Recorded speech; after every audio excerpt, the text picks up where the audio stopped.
Assalamualaikum warahmatullahi wabarakatuh. Perkenalkan, nama saya Sri Fadillah, Tambuk E281200045 kelas AGT 1. Jadi di sini saya akan membahas materi mengenai pengelolaan hama dan penyakit terpadu pada tanaman jagung.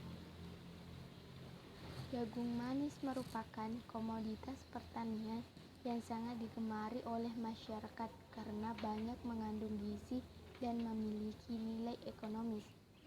Jagung merupakan salah satu komoditas unggulan pertanian dari subsektor tanaman pangan yang multiguna dan bernilai strategis untuk dikembangkan.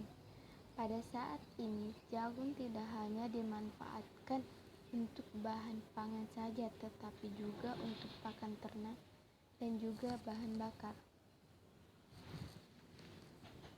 Hama dan penyakit merupakan kendala utama dalam budidaya jagung. Banyak jenis hama dan penyakit pada tanaman jagung, namun ada beberapa yang menjadi hama dan penyakit utama, yaitu yang dapat menimbulkan kerusakan secara ekonomis. Beberapa hama utama pada jagung yaitu ulat gerayak, penggeret tongkol, penggeret batang, dan belalang. Sedangkan penyakit utama pada jagung yaitu penyakit bulai, karat daun, hawar daun, dan busuk tongkol atau biji. Hama jagung. Yang pertama itu ada ulat gerayak. Gejala serangan ulat gerayak pada tanaman jagung dengan memakan daun tanaman sehingga daun berlubang dan terlihat adanya prasegar seperti serbuk gergaji. Serangan ringan hanya ditandai oleh gigitan ulat pada daun yang hanya berlubang kecil berukuran kurang lebih 5 mm atau serangan daun sekitar 10%. Pada serangan berat yaitu pucuk atau titik tumbuh tanaman jagung yang diserang akan rusak berat sampai patah atau terpotong, bahkan sampai putus.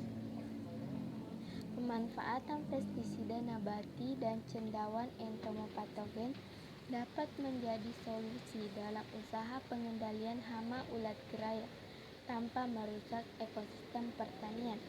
Serbuk biji mimba berpotensi untuk mengendalikan hama ulat gerayak.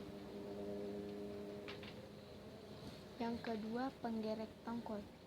Jadi gejala serangan yang ditemukan adalah adanya lubang melintang pada daun tanaman 7 minggu setelah tanam dan rambut tongkol jagung serta ujung tongkol terpotong dan terdapat larva.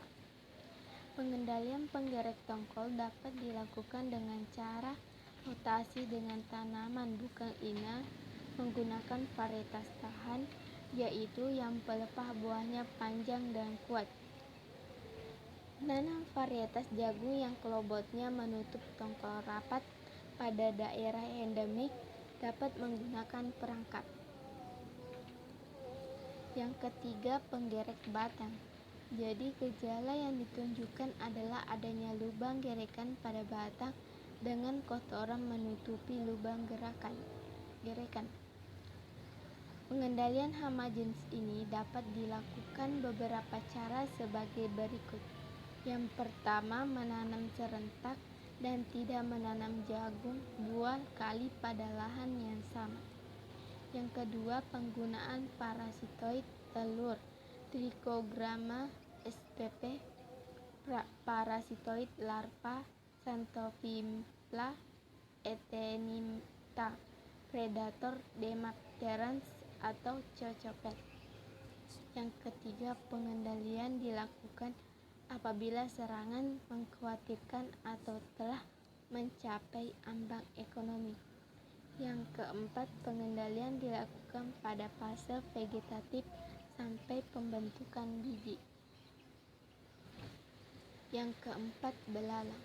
Gejala yang ditimbulkan yaitu gerigitan pada bagian tepi daun. Sebenarnya gejala serangan belalang tidak spesifik, bergantung pada tipe tanaman yang diserang dan tingkat populasi. Daun biasanya yang diserang pertama kali. Hampir keseluruhan daun habis termasuk tulang daun. Spesies ini dapat pula memakan batang dan tongkol jagung jika populasinya tinggi dengan sumber makanan terbatas.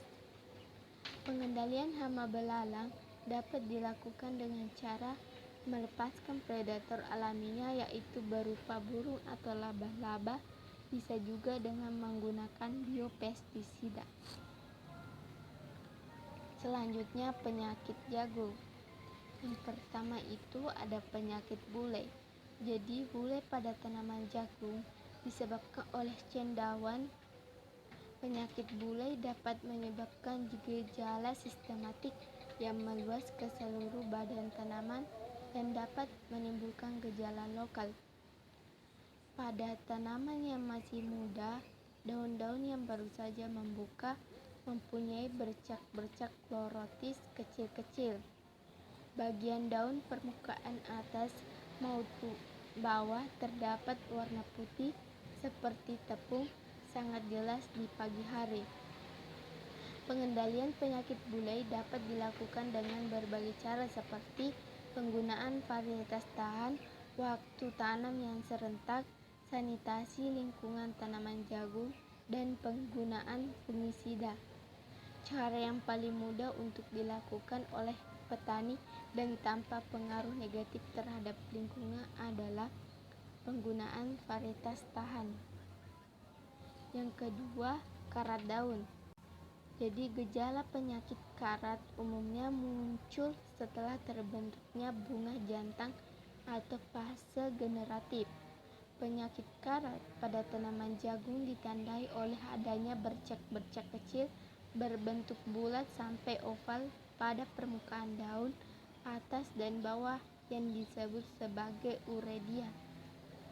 Uredia ini menghasilkan urediospora yang berperan penting sebagai sumber inokulum dalam proses infeksi pada tanaman jagung dan penyebarannya oleh angin. Pengendalian penyakit karat daun dengan penggunaan varietas tahan, waktu tanam serentak, sanitasi lingkungan, penggunaan fungisida, dan penggunaan varietas tahan. Yang ketiga, hawar daun.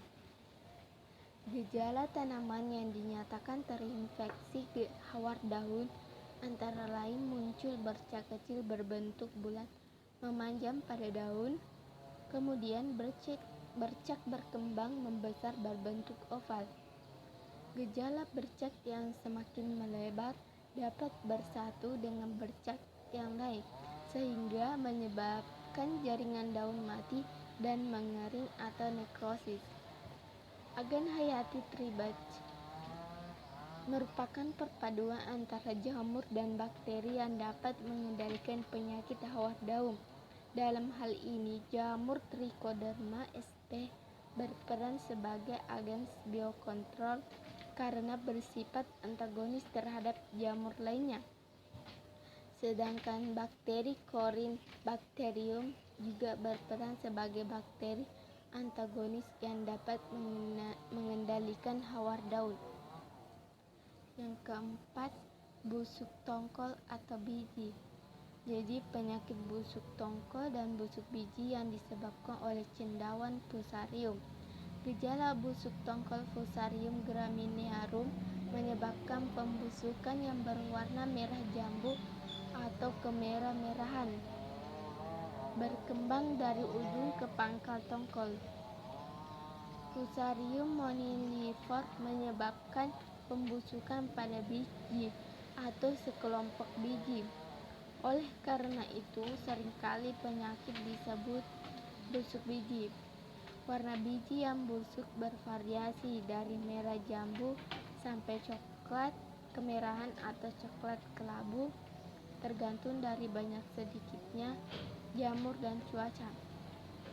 Jadi pengendalian tanaman jagung dapat dilakukan dengan cara berikut ini. Yang pertama, menanam jagung varietas tahan penyakit busuk tongkol kedua pergiliran tanaman, yang ketiga mengatur jarak tanam, yang keempat perlakuan benih, yang kelima penyakit dapat dikurangi dengan pemeliharaan tanaman yang sebaik-baiknya, antara lain dengan pemupukan yang seimbang.